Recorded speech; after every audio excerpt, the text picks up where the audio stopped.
Good morning, students. Today we will study class 10th English supplementary chapter number 6, the making of a scientist. With the remaining part of this chapter, now we begin.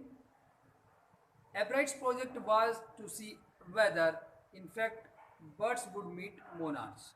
तो एब्राइट की जो परियोजना यह देखने की थी कि क्या वास्तव में ही जो पक्षी हैं मोनार्क तितलियों को खा जाते हैं.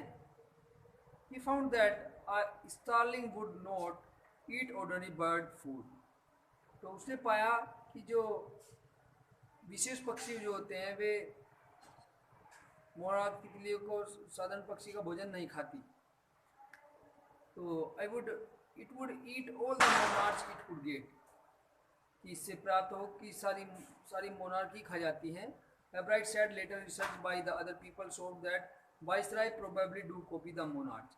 एब्राइट ने कहा कि अन्य लोगों के अनुसंधान ने दिखाया कि वाइसराय की तितलियां जरूर मोनार्क जो तितलियां होती हैं उनकी नकल करती है, कॉपी करती हैं.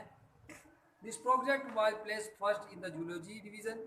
तो यह प्रोजेक्ट जो था पहले तो जूलॉजी की विभाग में दिया गया. And third overall in the county science fair.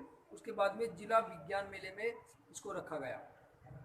The second year in high school. तो हाई स्कूल के सेकेंड ईयर में थे Richard Ebright begin the research that led to his discovery open a non insect hormone.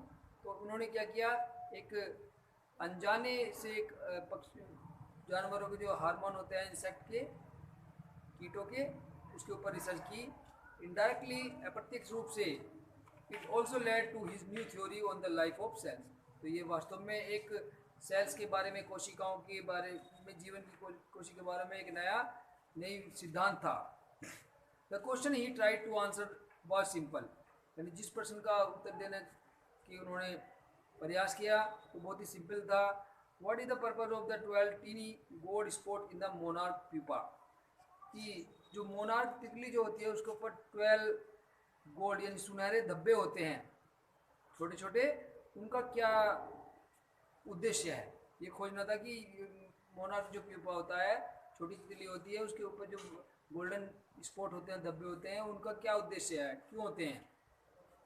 Everyone assumed the spots were just ornamental. यानी ज़्यादातर लोग क्या मानते थे कि जो धब्बे होते हैं वो एक सजावटी चीज़ होती हैं. Ebright said but doctor Urquhart did not believe. Ebright ने कहा कि लेकिन डॉक्टर अर्कहार्ट जो है इस बात पे बिलीव नहीं करते. टू फाइंड द आंसर, और इस प्रश्न का जवाब जानने के लिए क्या किया, Ebright and another excellent science student first had to build a device. तो एब्राइट ने और दूसरे जो विज्ञान के बहुत ही अच्छे स्टूडेंट थे, उन्होंने क्या किया, एक डिवाइस बनाई. ठीक है. That showed that the sports were producing A hormone. उन्होंने क्या दिखाया कि जो उन धब्बों में से एक हार्मोन निकलता है, necessary for the butterfly full development, जो किसी भी तितली के फुल डेवलपमेंट, पूर्ण विकास में बहुत ज़्यादा सहायक होता है. This project won Ebright first place in the county fair. तो इस प्रोजेक्ट ने क्या हुआ, एब्राइट जीत गया उसमें, और उसको पहला स्थान मिला जो जिला मेला प्रदर्शनी थी उसमें. Entry into the international science and engineering fair, और उसको अंतर्राष्ट्रीय विज्ञान और इंजीनियरिंग मेले में जगह मिली. There he won third place for zoology. वहाँ पर उन्होंने जूलॉजी में तीसरा स्थान प्राप्त किया.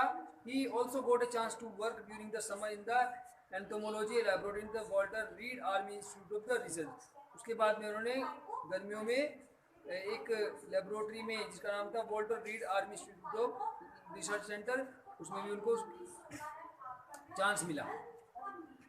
As a high school junior, high school उच्च विद्यालय जूनियर के रूप में उन्होंने क्या किया, Richard Ebright continued his advance experiment on the monarch pupa.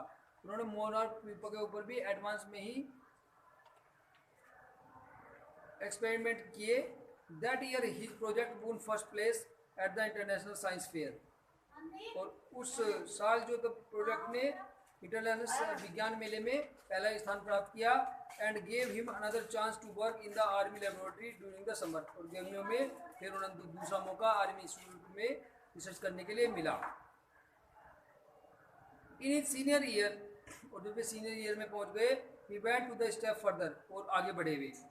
He grew cells from the monarch beings in the culture and showed that the cells would divide into develop to normal butterfly wings scale. तो उन्होंने अपने उस संस्कृति में monarch के पंखों से एक कोशिका उगाई और दिखाया कि ये जो कोशिकाएं हैं, यदि जैसे सुनहरे धब्बों से हार्मोन दिए जाते हैं, if they were fed the hormone from the gold spores, तो इनके पंख जो है साधारण तितली के पंखों में बटेंगे और विकसित होंगे. That project won the first place for zoology at the international fair. इस प्रोजेक्ट को अंतर्राष्ट्रीय मेले में पहला स्थान मिला. He spend the summer after graduation, उसके बाद में ग्रेजुएशन के बाद में उन्होंने गर्मियों में क्या किया, during further work at the army laboratory में उन्होंने काम किया and at the laboratory of the US development of the agriculture, और जो यूएस की एक एग्रीकल्चर की डेवलपमेंट लेबोरेटरी थी उसमें भी वर्क किया. The following summer, after his freshman year at Howard University, यानी हार्वर्ड विश्वविद्यालय के पहले वर्ष में आने वाली गर्मियों में, Ebright went back to the laboratory of the department of agriculture. वापस वे कृषि विज्ञान की जो एक डिपार्टमेंट है, लेबोरेटरी थी, उसमें कार्य किया and did more work on the hormone from the gold sports. और उन्होंने रिसर्च किया कि जो गोल्ड का सुनहरे धब्बे होते हैं उनसे कैसे हार्मोन निकलता है. यानी बहुत सारे उनको प्राइज भी मिले थे. Using the laboratory sophisticated instruments, उन्होंने लेबोरेटरी के बहुत ही अच्छे अच्छे इंस्ट्रूमेंट का यूज़ किया. He was able to identify the hormones chemical structure, और वहाँ उन्होंने हार्मोन के जो केमिकल स्ट्रक्चर होता है उसको संरचना को जाना. A year and half later, यानी 1.5 साल के बाद में, ड्यूरिंग हिज जूनियर ईयर, जब वे जूनियर ईयर में ही थे, Ebright got the idea for his new theory about cell life. तो उन्हें कोशिकाओं के जीवन के बारे में एक नए सिद्धांत की खोज के बारे में सोचा. It came while he was looking at X ray photos of the chemical structure of the hormone. ये जब उसके दिमाग में आया तब एक बार वे एक्स-रे को के फोटो को, केमिकल स्ट्रक्चर, हार्मोन की केमिकल स्ट्रक्चर के फोटो को देख रहे थे. ओके स्टूडेंट्स, नेक्स्ट वीडियो में नेक्स्ट पार्ट करते हैं. Take care, bye bye.